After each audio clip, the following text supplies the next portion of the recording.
On November 14th, the Center on National Security at Fordham Law School hosted a panel to discuss questions regarding surveillance and privacy in the United States.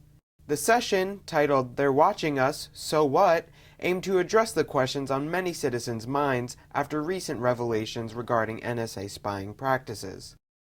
In attendance were author and NSA expert James Bamford, Chilean novelist and playwright Ariel Dorfman, computer security and privacy specialist Bruce Schneier, and Glenn Greenwald, the former Guardian journalist responsible for publishing information from Edward Snowden regarding NSA activities. Greenwald joined the conversation over Skype. There's really no other option. I would love to be there in person with you, and if we had a government that could be counted on to respect the First Amendment's freedom of the press guarantee, I would be.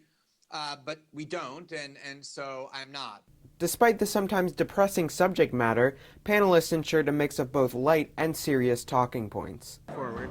You know, the problem is that the NSA has turned the internet into a giant surveillance platform, and they've done it in secret.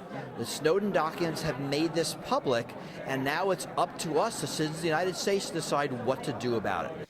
So my favorite part of the NSA documents are the code names. I like code names. There aren't enough code names in my life. The minute you know that you're being watched, the less free that you become. In the end, the government answers to us, and if we would prefer a secure internet to a vulnerable internet, we need to make that happen. One of the people in the car with me that we were sharing the car going over to a TV station was Senator Bill Bradley, and he said, "What's your book about?" And I said, "It's about NSA." And he said, "What's that?" Metadata equals surveillance. When Obama says, "Don't worry, it's only metadata," he's saying, "Don't worry, you're all just under surveillance." Right? Every morning, we pick up a surveillance device, put it in our pocket, and carry around it throughout the day. We don't think of it that way, but that's what happens. The point, I think, in this case is to move in the direction of trying to force the government to tell as much as possible. In fact, they should tell everything because Snowden's going to tell it all anyway.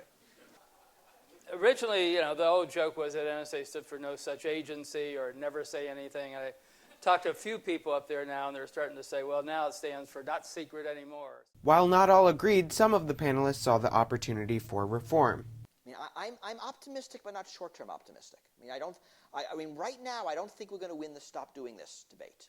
I think the debate we want to win now is the "tell us what you're doing" debate. We need to make sure this is transparent, so that when we have total transparency, we can then move on to the next stage. The fact that the coalitions are not normal, that are not straight party lines, means there could be some movement on this issue. I'm optimistic also in the fact that there is far more attention being paid to this now. My pessimism stems from the fact that we're just one more terrorist incident away from going back to where we were before. Fordham College at Lincoln Center faculty and students were in attendance. There was a lot of facts about the history of the NSA that I didn't know previously, so that's probably going to be what resonates with me the most. Dr. Gwyneth Jackaway, Associate Chair of Communication and Media Studies Department, attended with her son Dylan. I think it's very important to expose young people as soon as possible to political issues.